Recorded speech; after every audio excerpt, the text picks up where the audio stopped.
Ladies and gentlemen, thank you very much for joining us this edition of Leak Project. I am your host, Rex Bear, and we have guests Miro and Lainie from ProjectWorldSchool.com with us. Now, Project World School is a unique learning program that involves hands-on learning with travel instead of the traditional plug-and-play, one-size-fits-all policy.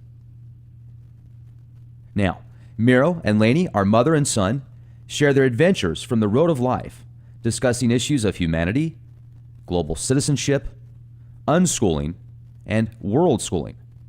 Slow travel, family travel, volunteering, travel inspiration, and living in the moment as they explore the big, beautiful planet they call home. Now, they've been featured on TED TV. They have an incredible website, not only ProjectWorldSchool.com, but if you want to see a blog and traveling experiences that Miro has had, check out RaisingMiro.com as well. On their 7th year of travel, reaching 15 countries and many personal changes later, Lainie and Miro continue to slow travel, living an inspired, possession-free lifestyle. Try doing that, folks. Volunteering and learning naturally from the world. They're following their interests on the road as the planet has been transformed into their classroom. Often you will hear Lainie say, "We are blessed to be accidental unschoolers," and has become an advocate for life learning at any age. Now, Lainie and Miro describe their greatest accomplishment as the ability to participate in the world without fear. Enjoy the presentation, folks. Hope you're doing well wherever you are. And remember, be the change you want to see. I know your audience, I'm actually one of your audience members, have been watching or listening to your show for over a year now, well, just about a year. And I know the types of topics that you discuss. And so I think it would be really helpful if we gave you a little bit of background. We know that your motto is be the change. And we actually, my son and I, Miro is my son, my name is Lainie, and we are living the change that you talk about. We are a mom and son who left the United States going on 8 years now.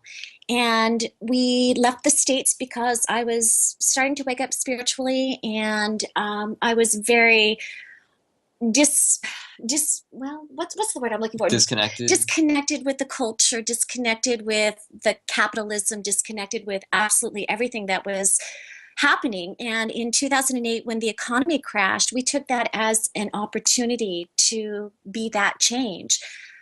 Being a single mom, at the time my son was only 10 years old, we left for a 1-year backpacking trip, and we were to leave from Los Angeles, where we're from, and we were going to backpack all the way down to Argentina, and that was our intention.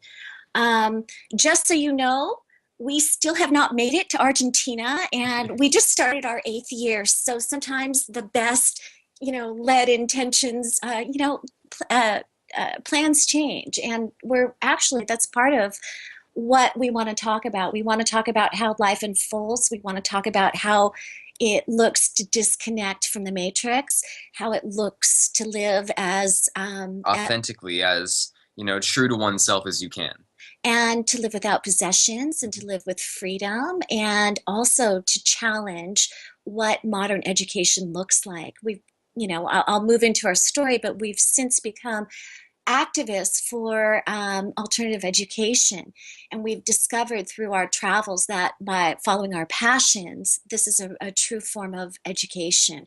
And actually, I can actually swing it back around to what you're doing, Rex, putting out all this incredible information, and it's part of putting some of the alternative information into the world and giving us resources on things that we're interested in. And so, you actually are part of our education process. So, for that, I want to thank you. Oh, thank you. I'm glad that you're both on the show with us. Now, remember 2008, I was working for a Fortune 100 company back then. Actually, I was with them for about 7 years. And when that happened, I saw the precursors. I watched the stocks go down across a multitude of industries, and I knew something was going on. I brought it up to a friend of mine that used to work for the Department of Defense. He said, get ready, it's coming. They're going to start laying off a bunch of people. And fortunately, I was able to keep my position, but I noticed a lot of people lost their jobs, and it really kind of made me realize that at any time something could go down, whether you think you own your house and everything's good. Well, you know, with the industries the way that they are and people can kind of fudge the numbers in those big banking industries. I just watched this movie called The Big Short. That was a great film. That was a good movie. I love that movie. Yeah, they put it together really good. And for the layman or for somebody that isn't very well educated with the monetary system and stuff like that, they really put it together well for somebody to understand it. So essentially, where I'm going with this is I think that's great that you guys finally decided to take that jump. You grabbed your backpacks and you just left, essentially. I mean, just the stuff that was on your back and you took off? Yeah, that's more or less correct. That is right on. Well, there was a little bit more to it. I did own it. I worked in marketing and advertising for 18 years, and for the last 8 years, I owned my own agency. So I had a pretty successful boutique agency, and I had people working for me. And when the economy did crash in 2008, at the end of the year, I knew I was laying off my staff, and I was not reopening in 2009. So it wasn't just we grabbed our backpacks. There was quite a bit of preparation for the first 6 months of the year. But as soon as July 1st hit 2009, we were gone. We had sold everything that we owned. We put a few possessions into storage, but we had made that commitment, and I knew that it was time to get the hell out of there. I knew it was time that we needed to do this for ourselves, or else we would be losing ourselves in something that completely was not our doing.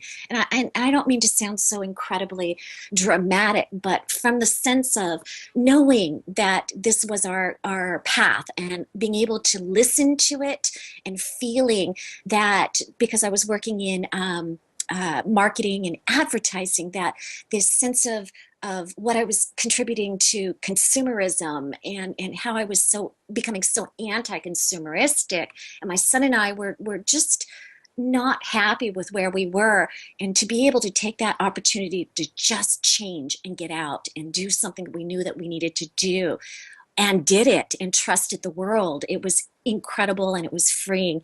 And now at the time, we thought we were just going to leave, like I said, for 1 year. But that changed. We were about 8 months into our travels. And, you know, here I am, a blonde mom with my 10-year-old child. And people are saying to me, you know, going to Latin America, are you crazy? But we had this sense of trust in the world, and we weren't buying into the fear anymore, and we were driven by inspiration, and off we went. And, you know, over the past 8 years, I can say we've changed dramatically, but this is the best absolute choice we could have made for ourselves. And what we've been doing, we've been thriving, and I'm so excited to talk to you about all the other stuff that came from it. But I guess it was just really important for us to share with you how that journey began and what that looked like, because our hopes, I mean, we know, listening to your guests, that you do talk a little bit about education, and you do talk mostly about a lot of alternative subjects, and this is a little bit outside of what you normally talk about. But knowing that the normal average person that is interested in these types of topics, here's somebody that they could be listening to that actually stepped out, faced fear, overcame fear, and made a life as a single mom with a young child that is outside of the system. And now we've transformed all of those experiences into affecting other people's lives. And we, like I said, we'll get into Project World School and what our advocacy for alternative education looks like a little bit later on. But we just wanted to share with you that it's simple to be the change if you trust yourself. And we're nobody special. We're just a mom and a son from California. Well, and to think about going from California all the way down to just even leaving the state via backpacking is pretty incredible for most people, let alone going to another country. So to bring that up to somebody, they're probably immediately just going to shut it down. Think there's no way I'd want to do something like that. Now, me personally, that sounds awesome. Who wouldn't want to do something like that, I'm thinking. But then reality can kind of kick in oftentimes, and people are going to go, well, how am I going to pay for this? I'm going to have to afford my lodging. I can't work a 9-to-5 job. How do I afford the food, etc.? So how would somebody, unless they can drop $100 a day for living expenses, be able to do something like this? Well, firstly, I'm sure she has something to say too, but firstly, I just like to say that once you get out of the States and once you're in, you know, some other country, your money's going to go a lot further. The thing is, or a lot farther rather. The thing is, my mom and I, we both live off of what is it, $1,000 a month for the Yeah. two of us. So US. we make do, definitely. We don't live a luxurious life, but we live hand to mouth, and we definitely make it work. We don't have a lot of money, but the travel lifestyle works for us. So yeah, it's just the money goes a lot farther down here. As somebody who owned a pretty successful ad agency in Los Angeles, it was a boutique ad agency. What my son and I live on now for 1 year is what we used to live on for 1 month. So we had to shift how our relationship to money. We had to shift what we valued. The only possessions that we have now can fit into our, I hate to say it, 3 suitcases. I wish we can get that down to 2, but we're up to 3 suitcases. And we collect experiences, just not things. You ask somebody in the United States who's been studying the economy about security, they'll give you the same answer that I will give you. Security is a state of mind.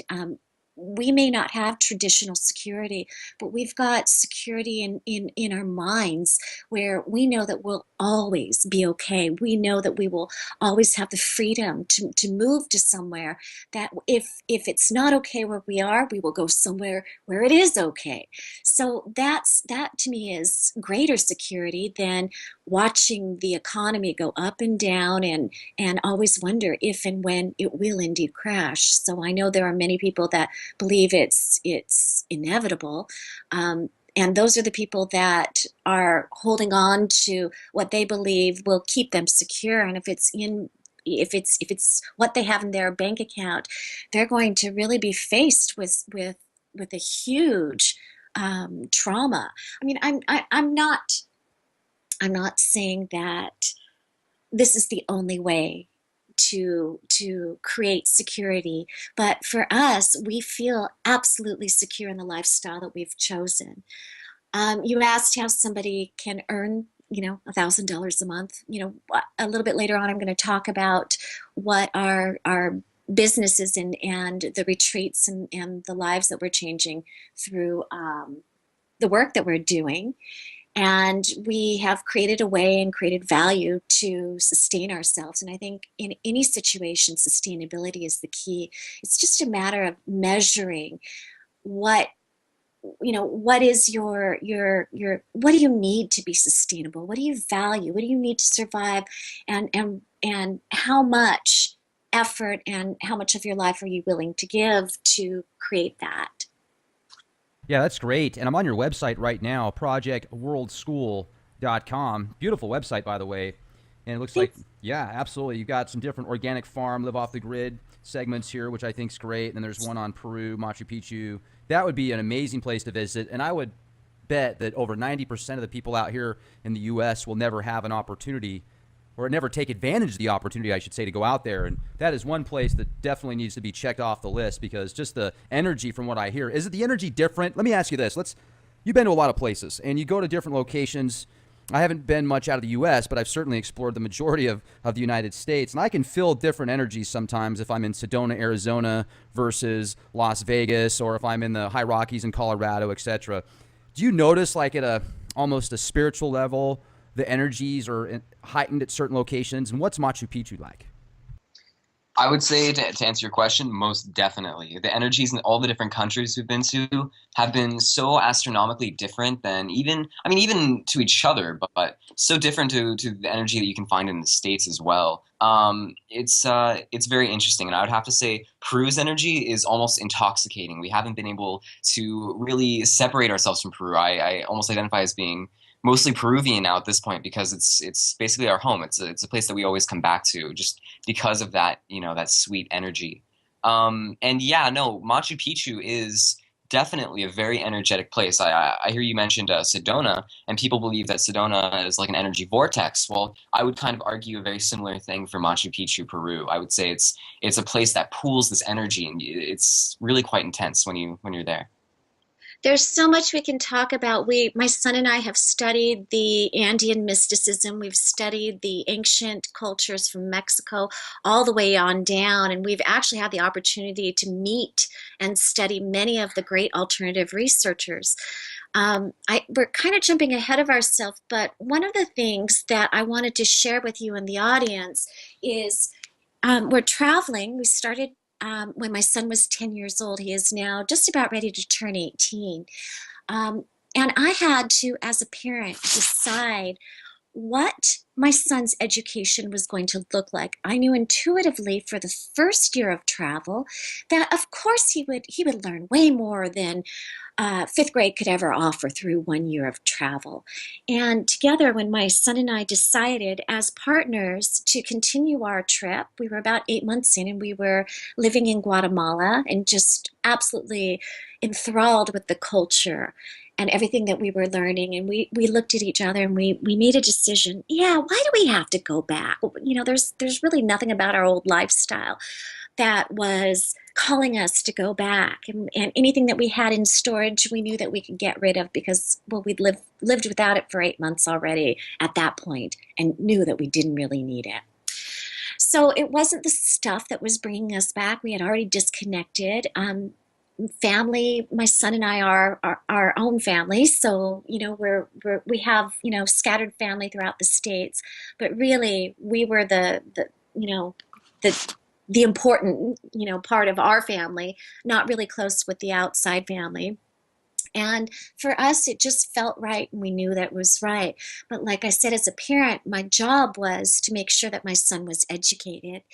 And I had never been exposed to anything before within the alternative education field. My son went to school, I worked, I picked him up from school, and I made sure he did his homework. I had never even gone down that path, exploring what alternative education looked like. I never questioned it. There were many things that I didn't like about education, but I somehow accepted that it was just something that it was somebody else's responsibility to give to my child as education. And when we started traveling and decided to continue our voyage indefinitely, I looked into education. What were my options? My responsibility as a parent, I had to give him some direction. And what I discovered was there was something called unschooling. And it's a philosophy of education that is self-directed learning, living as if school does not exist, and allowing the learner's passions to lead the path in terms of which way you'll go.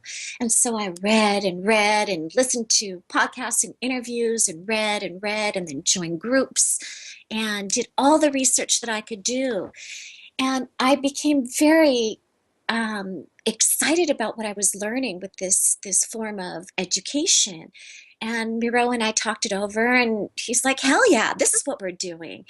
And the more that I learned about unschooling, the more I realized that we were already doing it. And we didn't need to be convinced that it was a valid form of education, and that we were learning everything that we needed to learn, and we were doing it naturally without the resistance of going to school, without the indoctrination, without having to say the Pledge of Allegiance, without having to learn things that were not of interest to the learner.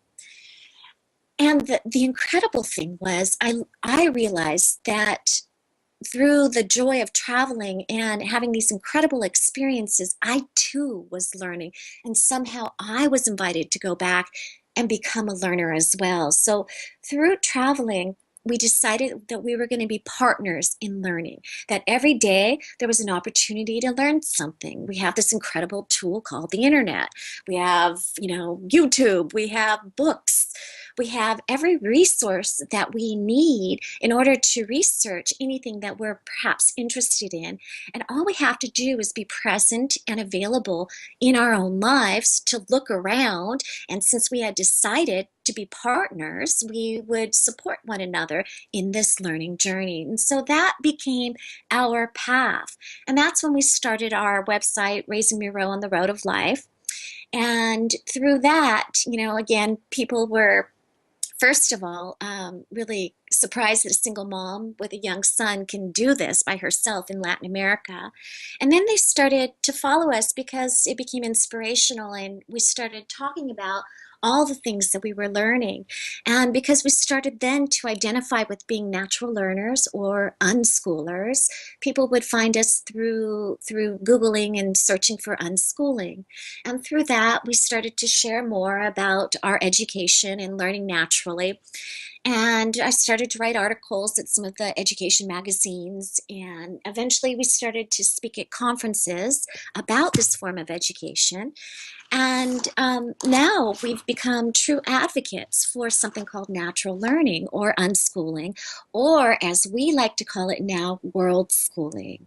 So my son, who, like I said, is just turning 18, he hasn't been to school in 8 years, but I invite you to speak to him because he can talk your ear off about mythology and geology and geography and all the different things that we've experienced. He's fluent in Spanish without ever taking a class, and through our advocacy, we have really. We can share with you what works in terms of being truly committed to this kind of education.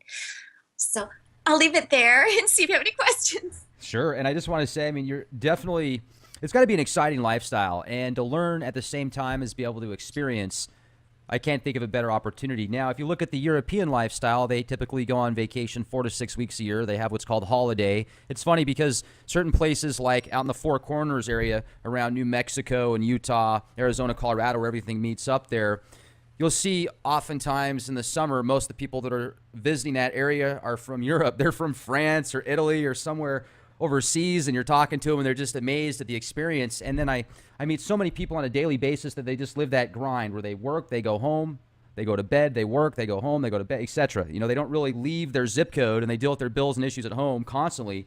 And that's got to be bad for your body as a makeup as a whole. I mean, that stress builds up, and obviously everybody has stress, but to constantly be around it and to not relieve that stress, that's when things can start to, opportunities can arise that you may not want to. So that's pretty darn cool that you guys can actually do that, and certainly, man, and that's cool that you all reached out to us here at the Leak Project. I know that a lot of topics we hit on you enjoy listening to, and I certainly appreciate that. We certainly try and get all different avenues and aspects from things that are pretty important that the mainstream typically suppresses. What are some of the things that you guys see in these countries that we aren't able to visit right now that you would say are better as far as kind of connecting with source, what's really important, and stuff that kind of puts you into those plastic realms, kind of like that Trent Reznor song, "You could have it all, my empire is of dirt. I'll let you down, I'll make you hurt." These plastic realms, I call them. Well, I guess I could say, just to begin with, most of the countries that we've been to, we've never had any problems. And, I know when I talk to a lot of people from the States, they're like, "Oh, you went to Honduras? How are you not dead? How's your decapitated head not on a pike somewhere?" And it's just like, well, the thing is, what a lot of people don't realize is that most of the news, of course, it's all fear-mongering, and of course, it really is trying to discourage people from leaving the States and, experiencing the world in an authentic way, in a cultural way.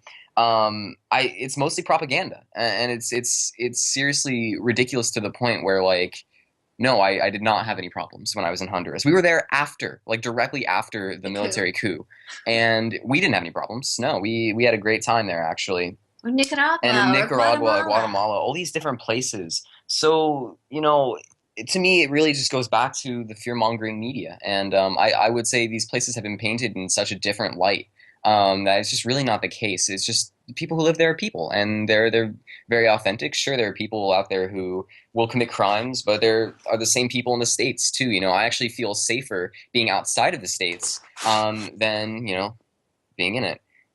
Why is that? Well, I guess you could say partly for reasons of, government. And I would actually rather be in some of these Latin countries' governments, under their governments rather than being under the United States government. I don't know. Again, and it goes back to what we were talking about earlier, the energy. I feel like it's almost coming from a place of intuition. And I really just feel a lot better when I'm outside the States. I feel safer. I feel healthier. I feel like I'm not, I don't know, just under threat. And one of the things that we wanted to share with you is coming from Los Angeles and coming from a semi-liberal, community. we were pretty aware of what was going on before we left. However, it's hard to see when you're smack in the center of the craziness. It's hard to get some distance. And being out of the United States for now going on 8 years, the indoctrination is starting to melt off. We are able to look at the news from a totally different perspective than being totally immersed in it. We also have distance to be able to see a little more objectively how the cycle of consumerism and the cycle of fear really affects those that are living within that cycle, because we're not part of that cycle anymore. You know, it again, it just gives us a little more objectivity. And the craziness of how the world has changed in the last just 8 years since we've been gone, we've been able to see things in a totally different light. But on the flip side, one of the things that we wanted to share with you and your listeners is, because we've had the time and the space and the energy to really focus on the things that are interesting us, as we started to travel, we discovered that our archaeology, and some would even call it the ancient alien, that whole genre of thought. I just call it the alternative history that a lot of people are researching. That has become part of our focus. We started to dive into some of the sites that we were visiting, and from country to country, we started to see a lot of the similarities and learn about not only what the archaeologists are saying, but what the people themselves are saying, and to see how these two histories differ. And having the distance from the United States, and not to be so caught up in the academics of archaeology, I can now listen to what one of the elders of the Mayans have told us about their traditions, that is not published in any book, but this is part of their oral history.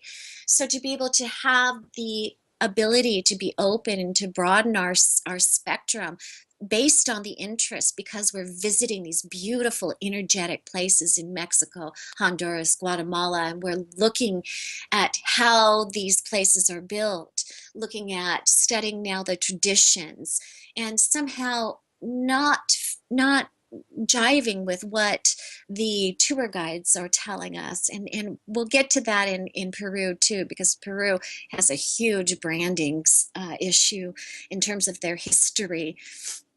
And so we've been able to broaden our horizons by looking at having these experiences with history and archaeology, look at our own humanity, and then ask people for their oral history. We've heard some incredible stories from Mexico to Bolivia, where we've heard stories of UFOs going into Lake Titicaca and interdimensional realities taking place there.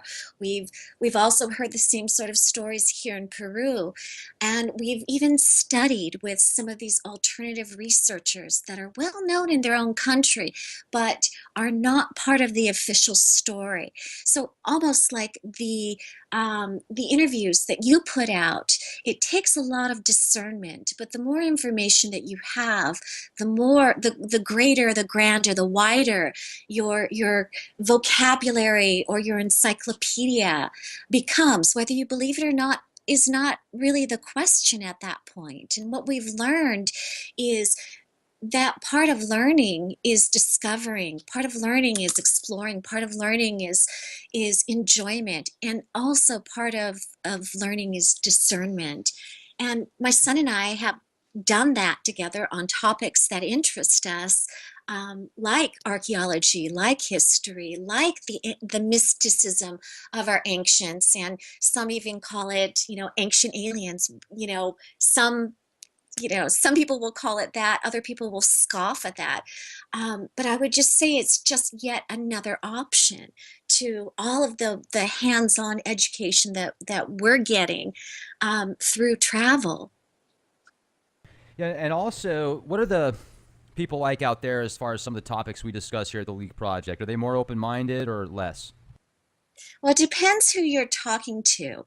Yeah, it's hard to say. Well, for example, I guess we can jump into what we do. Um,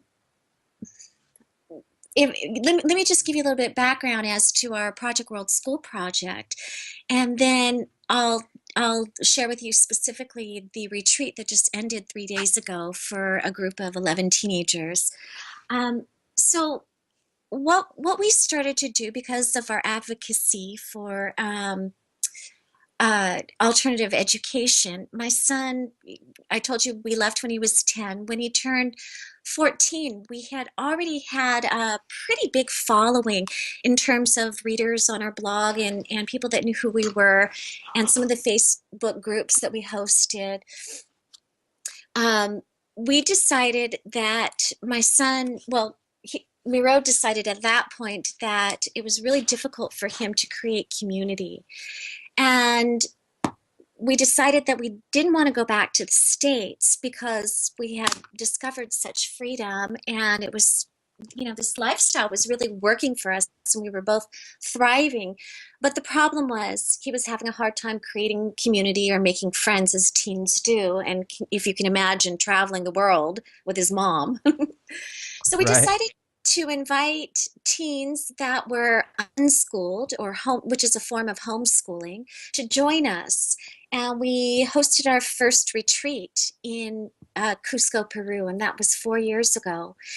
And the first year we had a group of 6 young people come, and we shared with them the things that we were learning from some of the archaeologists that we met. We would go to the different archaeological sites. We would go to the museums. We did an Andean despacho ceremony, which is a blessing for Pachamama, or Mother Earth. We took them to a museum that had the remains of what some people call an alien baby. So these were things that we were experiencing firsthand, and we started to learn in community. We shared with them, and we learned from the teens that came, from their responses and the knowledge base that they had. And so then the learning became compounded through experience and sharing and community. And that really sparked what we then developed as Project World School. And since then, we have produced retreats in different places in the world. We have done retreats in Mexico, and our retreats are specifically for teenagers that are homeschooled or that are self-directed learners. And we've done them in Mexico, Ecuador, Peru, high in the Andes. We did one earlier this year in the Amazon jungle. In fact, next month we're going to Wales, and we're going to spend a month on a farm, an organic farm. And so we'll have our first European one in Wales. After that, we're going to Thailand for a month-long retreat. In February, we'll be in South Africa for a 2-week retreat. And then, of course, we're coming back to Mexico and Peru. So, we're bopping around the planet. Oh, and we're also doing one in Greece.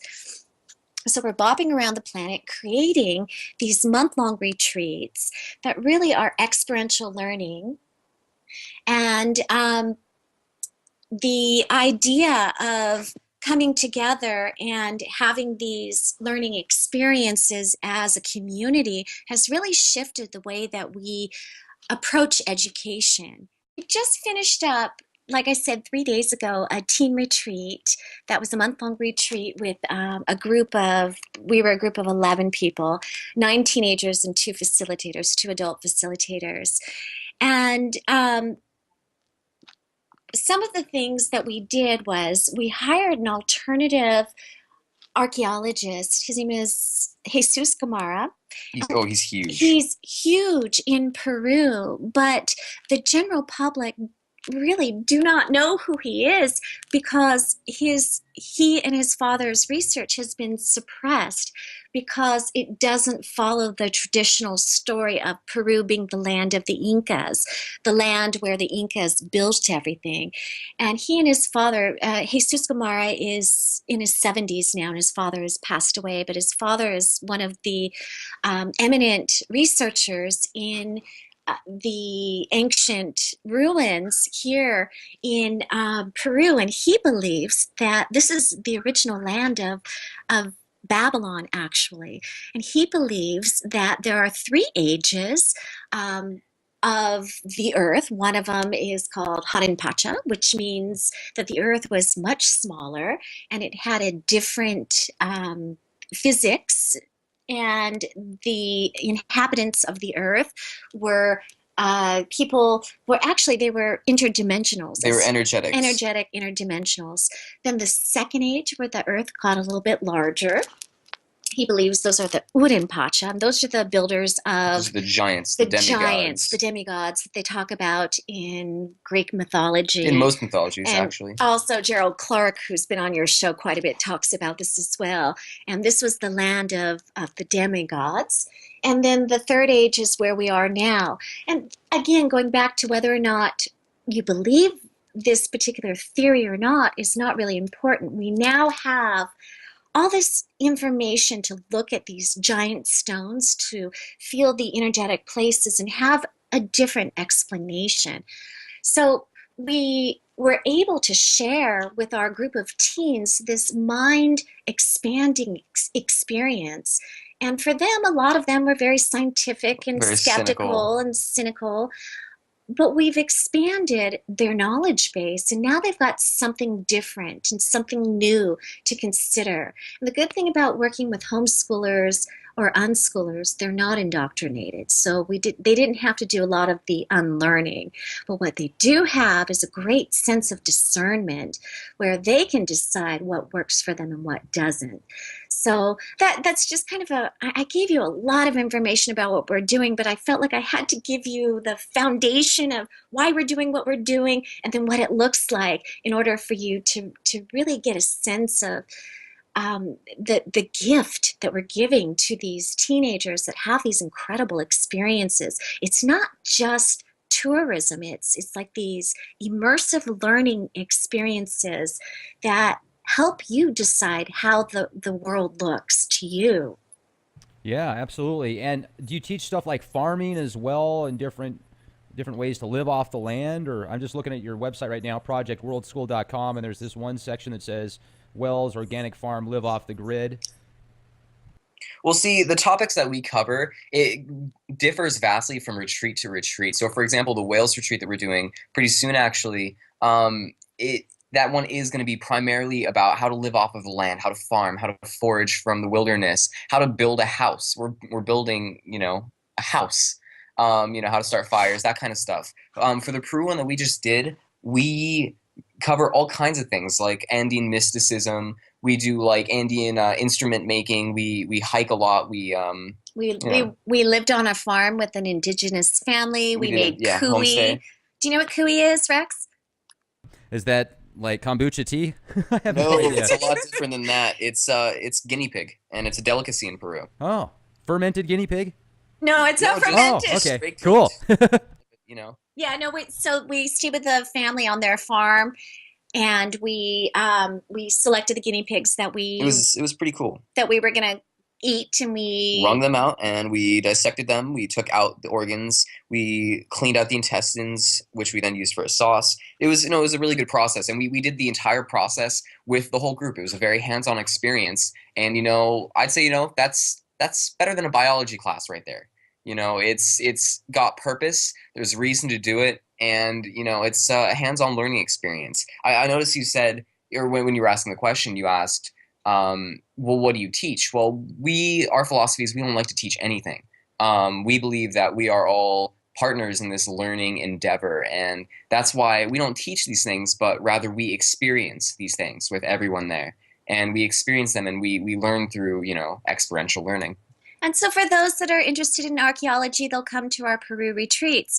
Those that are interested in farming will come to our retreat in Wales. And we did one in Mexico, and that also had a focus on history and archaeology, but also with the culture. Also marine conservation. Yeah, in Ecuador, we did a total marine biology, marine conservation retreat. And it's what we've discovered is that every place in the world has something to teach. And that goes back to our strong philosophy. The philosophy is that the world is our classroom. Yeah, that's pretty cool. And have you noticed that when people go on these retreats and they get back, do they kind of realize they do better in school and stuff like that when they get back home for people that can't do this full time? Well, the thing is, we don't really have a lot of people coming to join us that are from school in the first place. Like we said, we work mainly with homeschoolers and unschoolers. So these are people that are already out of the system. However, I would say that like a lot of people, upon returning home, they do notice a very significant change in their lifestyle, or just in their life in general. So it definitely is a transformative experience, but it's not something that's going to help you fit into the box, if you know what I Right. mean. Absolutely. If anything, you'll break out of the box even more after something like this, I'm sure. Right. Correct. Unplug from the Absolutely. matrix. Yeah. And the other thing, Rex, that we're really, really strong supporters of is that the world itself is not a scary place. That in order to have and honor different worldviews, you have to get out into the world and see the world through other people's eyes and notice the differences and notice the similarities and honor them both. I think far too often America is homogenized, and it's hard to have another worldview. It's hard to know that people in another country will see it, Americans, in a specific light.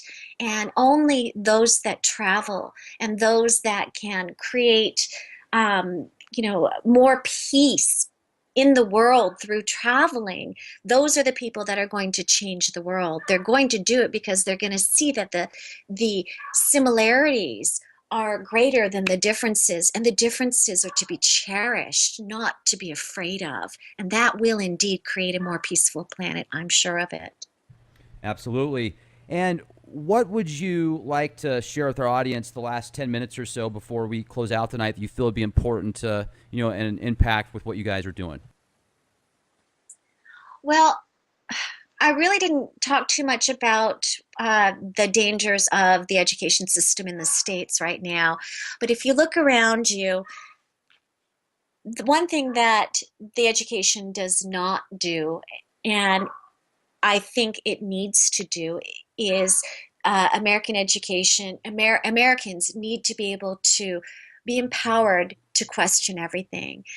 Within the system itself, you're taught to sit down, you're taught to obey, you're taught to um, really become part of the system and shut your creativity off.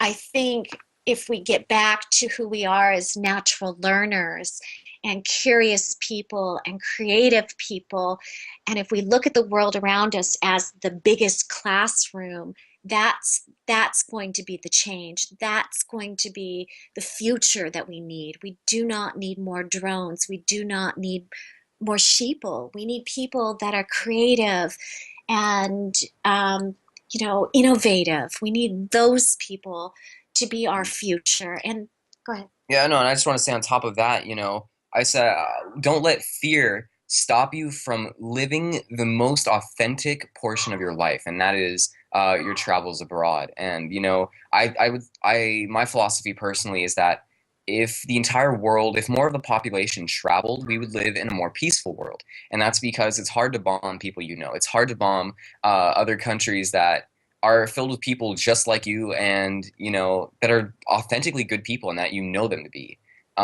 So I would say, yeah, just live your life, but make sure that travel is or plays as big a part that it physically can.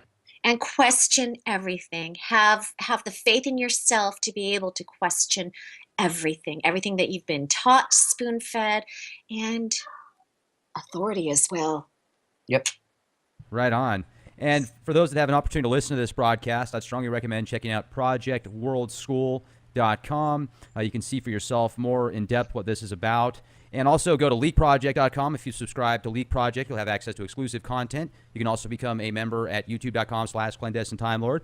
And you guys, I really appreciate you coming on the show here with us. Thank you so much for sharing this information with us. And y'all certainly have a really cool life path ahead of you. I wish you the best adventures ahead. Thank you. Thank you so much. Take care. Absolutely. You take care. Have a wonderful day. Thanks. Bye. Bye-bye.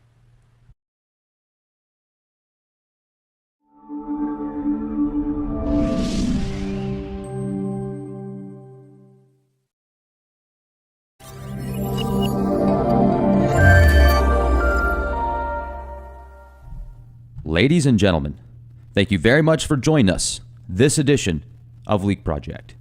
I am your host, Rex Bear, and we have guests Miro and Lainie from ProjectWorldSchool.com with us. Now, Project World School is a unique learning program that involves hands-on learning with travel instead of the traditional plug-and-play, one-size-fits-all policy. Now, Miro and Lainie, our mother and son, share their adventures from the road of life, discussing issues of humanity, global citizenship, unschooling, and world schooling. Slow travel, family travel, volunteering, travel inspiration, and living in the moment as they explore the big, beautiful planet they call home. Now, they've been featured on TED TV. They have an incredible website, not only projectworldschool.com, but if you want to see a blog and traveling experiences that Miro has had, check out raisingmiro.com as well. On their 7th year of travel, reaching 15 countries and many personal changes later, Lainie and Miro continue to slow travel, living an inspired possession-free lifestyle. Try doing that, folks. Volunteering and learning naturally from the world. They're following their interests on the road as the planet has been transformed into their classroom. Often you will hear Lainie say, "We are blessed to be accidental unschoolers," and has become an advocate for life learning at any age. Now, Lainie and Miro describe their greatest accomplishment as the ability to participate in the world without fear.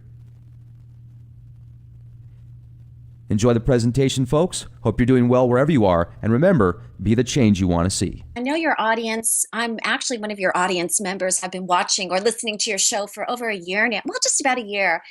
And I know the types of topics that you discuss. And so I think it would be really helpful if we gave you a little bit of background. We know that your motto is be the change. And we actually, my son and I, Miro is my son, my name is Lainie, and we are living the change that you talk about. We are a mom and son who left the United States going on 8 years now.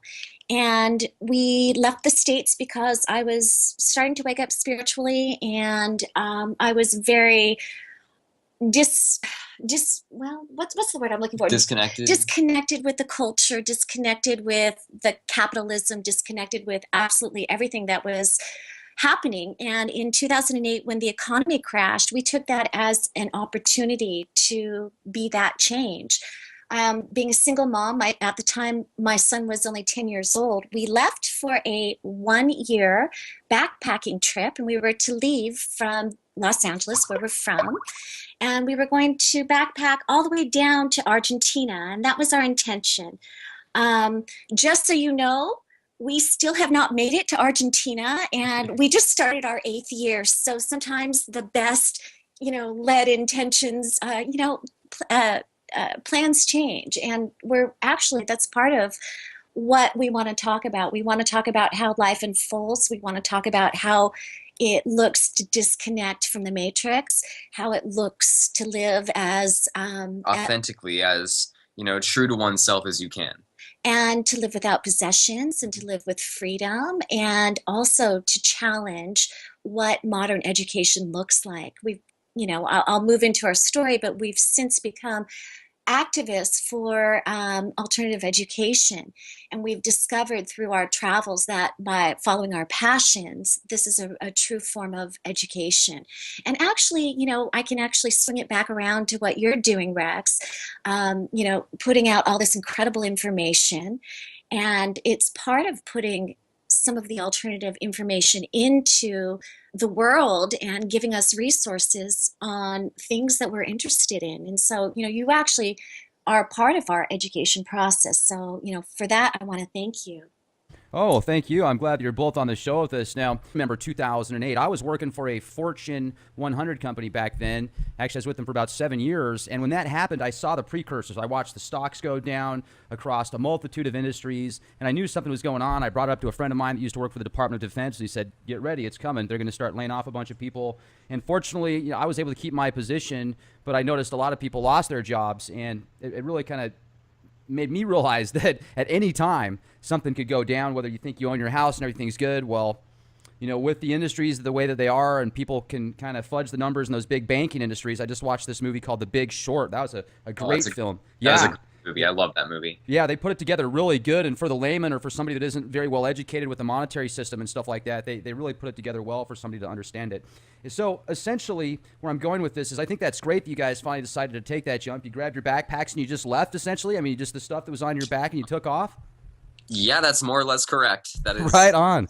Well, there was a little bit more to it. I did own it. I worked in marketing and advertising for 18 years, and for the last 8 years, I owned my own agency. So I had a pretty successful boutique agency, and I had people working for me. And when the economy did crash in 2008, at the end of the year, I knew I was laying off my staff and I was not reopening in 2009. So it wasn't just we grabbed our backpacks. There was quite a bit of preparation for the first 6 months of the year. But as soon as July 1st hit 2009, we were gone. We had sold everything that we owned. We put a few possessions into storage, but we had made that commitment. And I knew that it was time to get the hell out of there. I knew it was time that we needed to do this for ourselves, or else we would be losing ourselves in something that completely was not our doing. And I don't mean to sound so incredibly dramatic, but from the sense of knowing that this was our path.